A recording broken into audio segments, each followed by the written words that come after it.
ये है आवाज न्यूज नेटवर्क और आप देख रहे हैं आवाज भारतवर्ष। नमस्कार, मैं हूं मुकेश और आवाज भारतवर्ष के इस विशेष कार्यक्रम में आप सबका स्वागत है। आज के कार्यक्रम में चलिए एक बार फिर लेकर के चलते हैं आपको पहाड़ों की ओर और पहाड़ों की राजधानी यानी कि हिमाचल प्रदेश की राजधानी में की मैं बात कर रहा हूं।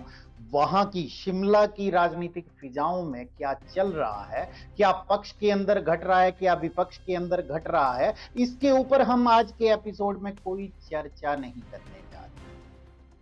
फिर आप कहेंगे कि आज मैं आपको क्या नई कहानी सुनाने जा रहा हूं, तो आज मैं साफ तौर पर आपको एक चीज बताने चाहता हूं कि आज मैं आपको एक कहानी ही सुनाने जा रहा हूं और वो कहानी भारतीय जनता पार्टी के असंख्य कार्यकर्ताओं के लिए प्रेरणा से,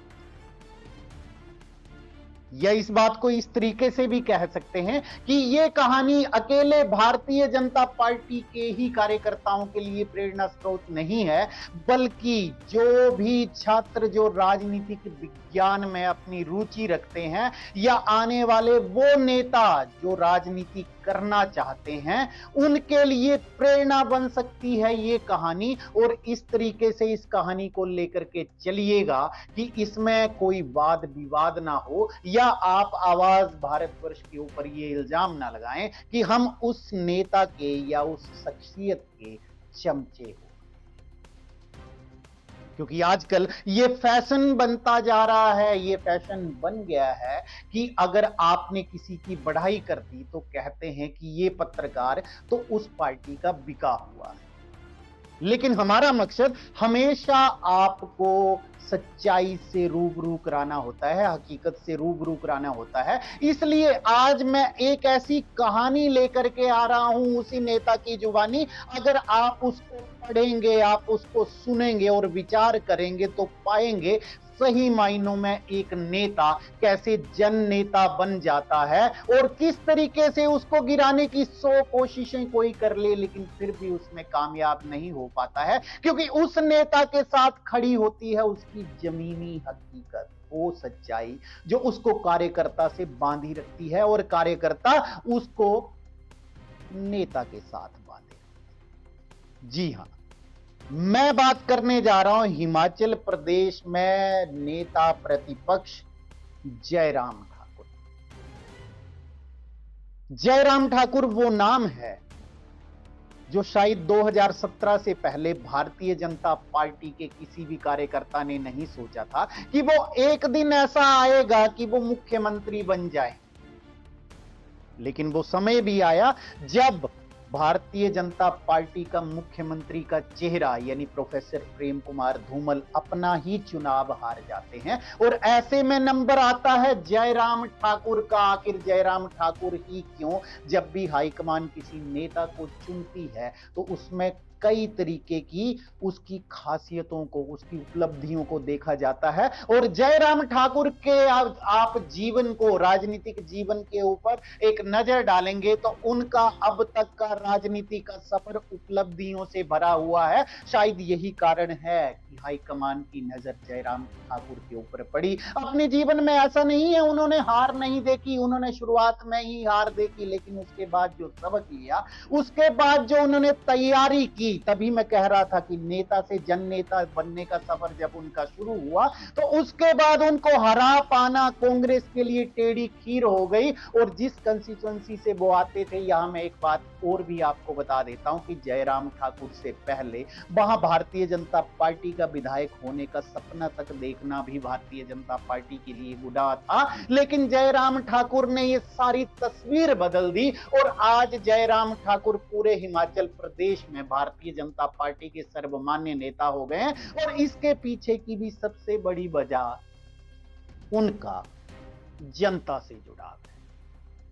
आज वो एक आवाज लगा देते हैं तो पूरे का पूरा जिला मंडी इस तरीके से उनके साथ खड़ा हो जाता है। और साथ में जब उनके चाहने वाले या उनके दूसरे लोगों की भी बात करें तो पूरे हिमाचल में आज सबसे बड़े जनाधार वाला नेता जयराम ठाकुर बन गया है। तो अब मैं ज्यादा उनकी तारीफों के पुल नहीं बांधूंगा, मैं सिर्फ राजनीति इच्छा विज्ञान के छात्रों से एक गुजारिश करूंगा कि आप उनके ही जुबानी उनकी कहानी सुनिए और उसके बाद एक सबक लीजिए कि अगर नेता जब जननेता बन जाता है तो कोई उसका कुछ नहीं बिगाड़ पाता और उसका एक सफर ऐसा निर्बाध रूप से शुरू हो जाता है जहां पर इतिहास के पन्नों में उसका नाम स्वर्णिम अक्षरों में लिखा जाता है। और यकीन मानिए जयराम ठाकुर जिस रास्ते पर चल रहे हैं वो रास्ता उनको वहीं उसी दिशा की ओर लेकर के जाता है। तो आइए सुनते हैं जयराम ठाकुर की कहानी उन्हीं की। अब भारतीय जनता पार्टी अपने बलबूते है, अपने पांव पर खड़ी है और पांव पर खड़ी ही नहीं है, पांव पर चलती है, पांव पर पहाड़ चढ़ती है, उतरती है और जीत के इस दौर को जो है यहां तक पहुंचा। आज हिमाचल प्रदेश की विधानसभा के अंदर दो ऐसे विधायक हैं जो दोनों मंत्री हैं जिनकी उम्र जो है 80 साल से ऊपर है।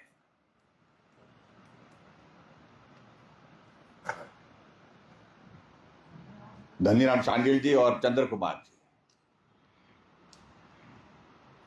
और उसमें हम इस बात को भी देखते हैं कि आज हिमाचल प्रदेश की विधानसभा के अंदर 3 विधायक हैं जो छठी बार हैं, जिसमें 2 विधायक कांग्रेस के हैं, दोनों मंत्री हैं। लेकिन लगातार जीतने वाला सराज का विधायक है वो आप सबके आशीर्वाद है। वो कभी जीतते रहे, कभी हारते रहे, कभी इस तरह की परिस्थिति में रहे।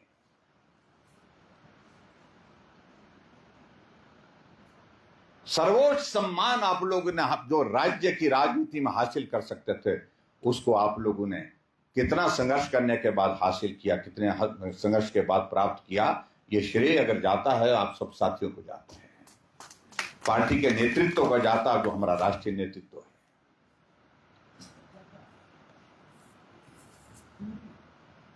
मैं भी मंडल का अध्यक्ष रहा हूं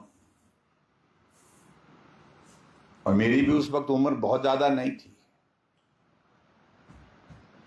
1996 में बना तो मैं मंडल का अध्यक्ष गोहर में, जोगिंदर शर्मा जी, मैं तो कैंडिडेट ही नहीं था जो मंडल के अध्यक्ष के लिए। 8 लोगों ने नॉमिनेशन भरा था, इसमें हमारे जोगिंदर शर्मा जी भी थे, उस वक्त हमारे लोतम राम जी भी थे। 11 बजे 8 लोगों ने नॉमिनेशन भरा और 8 लोगों का नॉमिनेशन बनने के बाद वो दौर जो है वो 3 बजे तक कमरे में बैठा करके इनसे बात करते रहे कि भाई एक हो जाओ, नहीं हुए। सब हम अपनी इसमें होते हैं, राजनीति में रहते हैं। हाँ जी। और मैं अच्छी तरह से याद करता हूं, मैं कल भी मैं जिक्र कर रहा था, मैंने 93 का चुनाव लड़ा था, जमानत बची थी, चुनाव हारा भले, लेकिन आप सब लोगों के आशीर्वाद से मुकाबला हुआ था भारतीय जनता पार्टी और हमारी कांग्रेस पार्टी का। और मंडी 10 की 10 सीटें हम हार गए थे, लेकिन सबसे कम अंतर से उस वक्त हम हारे थे। जब 3 बज गए, 3 बजने के बाद जब इकट्ठा होकर के सबको एक जगह बिठाया गया, उनको जोगिंदर शर्मा जी को मालूम होगा, पता नहीं उस वक्त डोलेराम जी थे कि नहीं थे, उस वक्त नहीं थे, 96 की बात है ये। तो आखिरकार वो हमारे धर्म सिंह जी हुआ करते थे, शेट्टी धर्म सिंह, डांग हाथ में होती थी, छोटा भी नहीं होते, डांग ही होती थी, बड़े साइज की कद था उनका और बड़ा छोटा रखते थे। जब उन्हें आवाज लगी, बोलता बोलो सब अच्छा, बोलो गलत सुनो मेरी, बोलो मेरी बात सुनो, बोलते हैं। और बात कहते कहते वो भावुक भी थे, सच कह रहा हूं, भावुक भी थे वो बहुत ज्यादा। उन्होंने कहा कि मेरे तो मरने के दिन आ गए। लेकिन मेरी इच्छा ये थी कि मरने से पहले मैं भारतीय जनता पार्टी का विधायक इस विधानसभा क्षेत्र में देख सकूं। अगर तुम लोग ऐसे लड़ते रहेंगे, मैं क्या तुम भी मर जाएंगे, लेकिन भारतीय जनता पार्टी का विधायक आप चिचोड़ विधानसभा क्षेत्र में नहीं देख पाएंगे। इस लड़ाई को खत्म करो, तब कुछ हो सकता है। और तब उन्होंने एक ऐलान किया वहां पर कि इस लड़के को जिसने चुनाव लड़ा है, विधानसभा का हार गया है, इसको काम करने का मौका दीजिए। और मैं सब लोगों से निवेदन करता हूं कि आप इनको सहयोग दीजिए। तो जितने भी लोग वहां पर थे, सब लोगों ने समर्थन दिया और सब लोगों का मैं धन्यवाद करता हूं कि उस फैसले के बाद उन्हें एकदम जो सब साथियों ने वापस किया। हमारे लाभ सिंह वो करते थे, वो चले गए थे तो वो उधर की दुकान में बैठ गए थे, पर उनको पता ही नहीं था। जब उनको सूचना दी, कोई आदमी भेजा स्कूटर पर लाया फिर उनको कि भी सब लोगों ने विड्रॉ कर लिए हैं यहां पर फार्म, आप भी कर लो। फिर जाकर के उन्होंने भी फार्म जो है वापस लिया।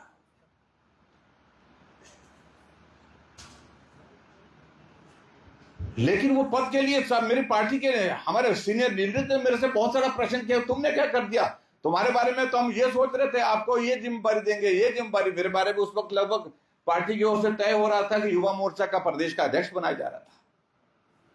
आप मंडल के अध्यक्ष बन गए बोलते हैं। मैंने कहा जी मैं कभी तैयार नहीं था, ना कैंडिडेट था, लेकिन हालात ऐसे बन गए, सब लोगों की सहमति बन गई और बन गई तो बन गई। अब मुझे जो भी है, जो पार्टी ने मेरे विधानसभा क्षेत्र के साथियों ने जो फैसला कर दिया, मैं उसको स्वीकार करता हूं और मैं मंडल का अध्यक्ष बना। कोशिश की, मैंने प्रयास किया, सबको साथ लेकर के चलो, मिल करके चलो, जिसको जोड़ सकता हूं, जहां से जिस रूप में साथ जिसका ले सकता हूं, लेने की कोशिश करूं। और वो एक शुरुआत ऐसी थी जिस शुरुआत के परिणाम ये निकले कि मंडल के अध्यक्ष रहते हुए जब 1998 में विधानसभा का चुनाव हुआ तो भारतीय जनता पार्टी का विधायक पहली बार चिचोड़ विधानसभा क्षेत्र में।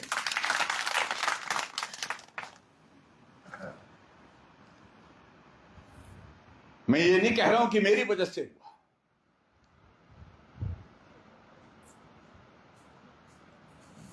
मैं ये कह रहा हूं कि जब सब लोगों को, एक एक साथी को जोड़ने के लिए जब हमने प्रयत्न किया, कोशिश की, घर घर में जाकर के, गांव गांव का, कई तो ऐसे कांग्रेसी नेता थे, बड़े बड़े ऐसे होते थे, चार चार बार भी गए उनके पास, लेकिन उसके बावजूद भी टेढ़े रहे। लेकिन बाद में कहा कि नहीं यार, बोलते हैं आप बोल रहे हैं, ठीक बोल रहे हैं, आ जाते हैं।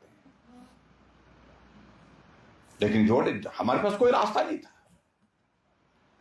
भारतीय जनता पार्टी के उस वक्त के हम पार्टी के कार्यकर्ताओं की हमारी संख्या इतनी ज्यादा नहीं थी, इतनी ज्यादा हमारी ताकत नहीं थी इस क्षेत्र में कि हम जीत सके अपना चुनाव। और इसलिए हमने तय किया कि दूसरे साथियों को जोड़ना पड़ेगा। और आज मुझे इस बात की खुशी है कि उस वक्त के जोड़े हुए साथी टूटे नहीं, लगातार पार्टी को मजबूत करते हुए आज भी, चाहे दायित्व पर है चाहे दायित्व पर नहीं है, लेकिन उसके बावजूद भी डटे हुए हैं, जुटे हुए हैं पार्टी का काम करने के लिए, पार्टी की जीत को सुनिश्चित करने के लिए, पार्टी को मजबूत करने के लिए। ये एक आनंद की अनुभूति देती है।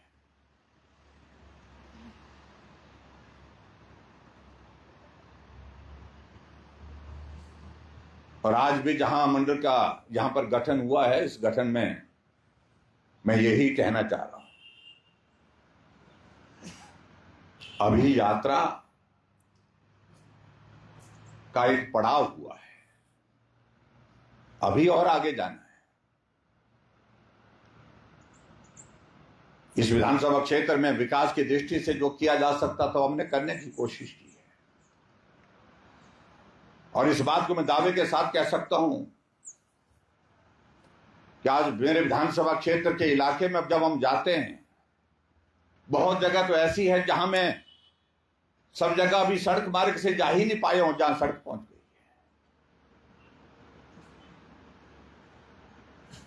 जहां हमारे बाली चौकी के इलाके में हमारे इश्यूज रहते थे, यहाँ के एक सेंटिमेंट रहता था हमेशा कि विकास की दृष्टि से यहाँ पर अच्छा होना चाहिए, बेहतर होना चाहिए। हमने प्रयत्न किया, एक एक चीज को लेकर के प्रयत्न किया है।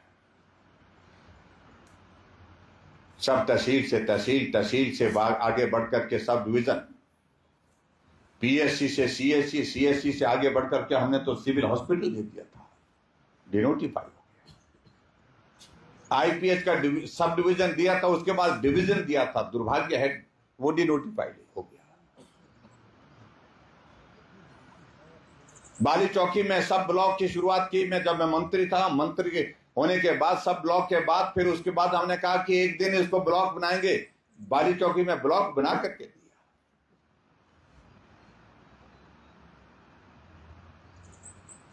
आज बहुत सारी चीजों का हम जिक्र कर सकते हैं, लेकिन विकास एकमात्र पैरामीटर नहीं होता, कारण नहीं होता है किसी की जीत के हार का, जीत के या हार का। लेकिन हमने सबसे बड़ी बात है कि सबको, पूरे क्षेत्र को अपने परिवार की तरह सींचा है, परिवार की तरह जोड़ा है, परिवार की तरह प्यार किया है। और मुझे इस बात की भी खुशी है कि आज सराज विधानसभा क्षेत्र का हर इलाके का व्यक्ति जो है हमें भी उसी तरह से स्नेह देता है, हमें शुभकामनाएं देता है, आशीर्वाद देता है, अपना प्यार देता है।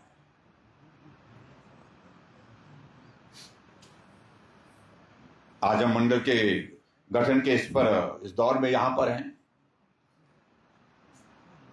मैं मुकेश जी को बधाई देता हूं, नया दायित्व तो आपके ऊपर आया है और उम्र छोटी है, बहुत कुछ आपको सीखना है और सब साथियों को लेकर के चलना। यहां बहुत सारे कार्यकर्ता ऐसे हैं जो बहुत सीनियर हैं, बहुत वरिष्ठ हैं, उनका एक बहुत बड़ा योगदान रहा है इस विधानसभा क्षेत्र में पार्टी को मजबूत करने के लिए। उनके प्रति सदैव सम्मान का भाव, आदर का भाव, और जो हमारे नौजवान साथी हैं उनके साथ हमेशा सहयोग का भाव, इन सारी चीजों के साथ भी हम आगे बढ़ सकते हैं।